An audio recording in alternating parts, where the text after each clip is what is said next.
మహాదేవ శ్రీమాత్రే నమః.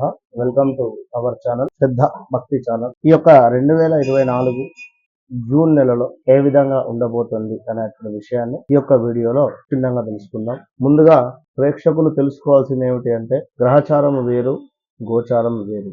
ఇవాళ రేపు అంతా కూడా వ్యవహారిక నామం వేరే ఉంటుంది, జన్మనామము వేరే ఉంటుంది. వెనుకటి కాలంలో ఖచ్చితంగా కూడా జననామం ఏదైతే వచ్చిందో అదే అక్షరాల మీద పేరు పెట్టేటువంటి పరిస్థితి ఉంటుంది. కానీ ఈ కాలంలో ఎలాంటి వ్యవహారిక నామమైనా కూడా పెట్టడం జరుగుతుంది. కనుక ఇది వ్యవహారిక నామము, ఉదాహరణకు రాజశేఖర్ అయినప్పటికీ, లేదా ఇక్కడ మనకు ఒకవేళ వ్యవహారిక మన జన్మనామములో సా లెటర్ వచ్చింది అనుకుందాం, లేదా జా లెటరు, లేదా ఛత్రపతి ఇట్లా వచ్చినట్టయితే వీరి నక్షత్రం వేరే ఉంటుంది, వీరి యొక్క రాశి వేరే ఉంటుంది. అలాంటప్పుడు మరి ఏ విధంగా మనం ప్రిడిక్షన్ చేసుకోవాలి?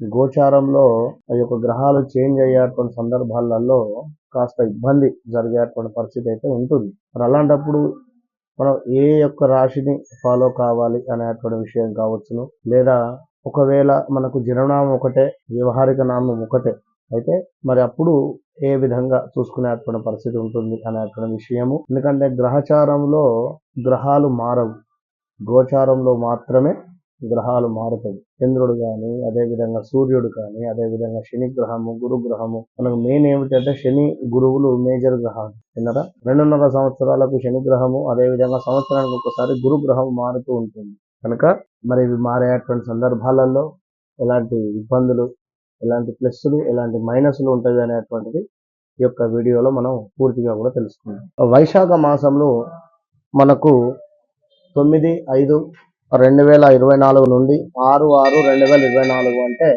జూన్ నెలకు సంబంధించినటువంటి ప్రిడిక్షన్ చూసుకుందాం. ముందుగా ద్వాదశ రాశులలో మేషరాశి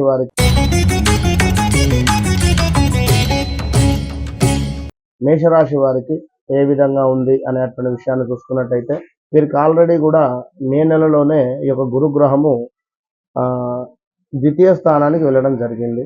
కనుక అనుకున్నటువంటి పనులు అనుకున్నటువంటి విధంగా నెరవేరేటువంటి పరిస్థితి అయితే గోచరిస్తూ ఉన్నది. ఇంకా ఉద్యోగం కావచ్చును, అదేవిధంగా కొత్త పనులు ఏవైతే అనుకుంటూ ఉన్నారో, కొత్త పనులు ఏవైనా చేయాలి అని శ్రీకారం చుట్టుకుంటూ ఉన్నారో అవి అవలీలగా కూడా ముందుకు వెళ్ళేటువంటి పరిస్థితి అయితే కనబడుతున్నది. ఇప్పుడు అంతా బాగుంది బాగుంది బాగుంది అనేటువంటి సందర్భంలో దిష్టి తాకేటువంటి పరిస్థితి కూడా ఉంది. ఈ విషయాన్ని కూడా గమనించుకోండి. 2025 మనకు నవంబర్ డిసెంబర్ నుండి చాలా డేంజర్ జోన్ లోకి వెళ్ళబోతున్నారు మేషరాశి వారు. చాలా అంటే చాలా డేంజర్ జోన్.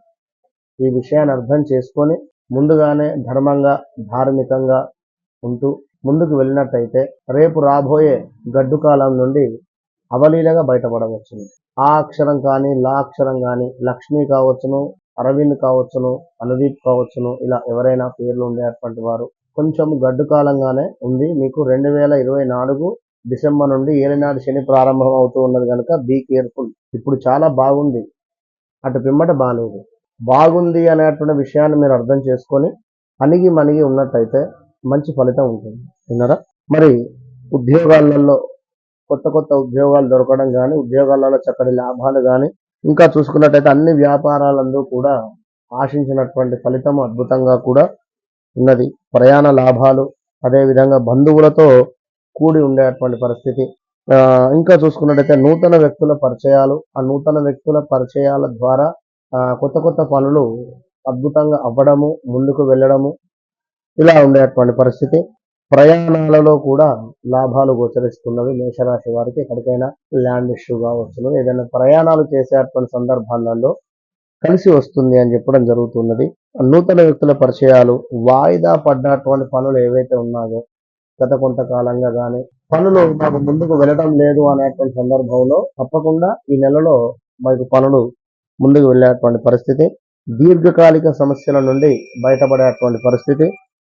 మనస్సునందు సంతోషము, అదేవిధంగా కుటుంబముతో చక్కగా కూడా కాలక్షేపము, అంటే ఎటైనా తీర్థయాత్రలు కావచ్చును, లేదా ఇంట్లోనే చక్కగా కూడా పిల్లలతో కానీ, భార్య పిల్లలతో కానీ మీ యొక్క టయాన్ని గడపడము.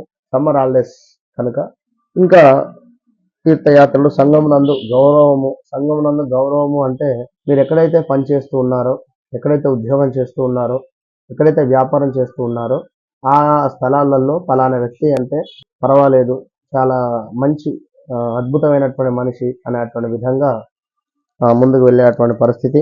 కొంతమంది ఆత్మీయులు అంటే గత కొంతకాలంగా స్నేహితులుగా ఉండేటువంటి వారు ఆప్తులుగా, ఆత్మీయులుగా కూడా మారేటువంటి సందర్భం.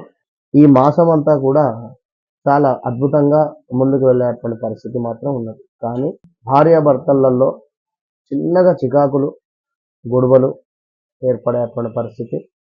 సూర్యుడు వృషభంలో ఉన్నాడు కనుక కాస్త ఈగో ఫీలింగ్గా ఉండేటువంటి పరిస్థితి, లేదా కొంచెము ఎట్లాగైనా కూడా మా మాట చెల్లుబాటు కావాలి అనేటువంటి ధోరణితో కూడా ముందుకు వెళ్ళిన ఇబ్బంది ఉంటుంది. అధిక వ్యయము, నేత్ర సామర్థ్యహీనత, శిరోవేదన, లాభాలు మందగింపు, ఏదో రకమైనటువంటి మోసము జరిగేటువంటి పరిస్థితి.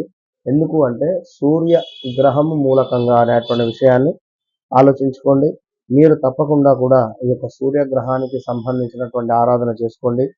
కుజుడు కూడా లగ్నంలోకి రాబోతూ ఉన్నాడు.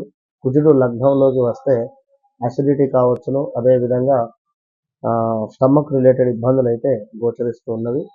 కాస్త జాగ్రత్తగా ఉండండి. మీరు తప్పకుండా కూడా సూర్యగ్రహానికి కుదిరితే ఉదయం ఒక 9 సార్లు అర్ఘ్యం ఇచ్చిపెట్టండి.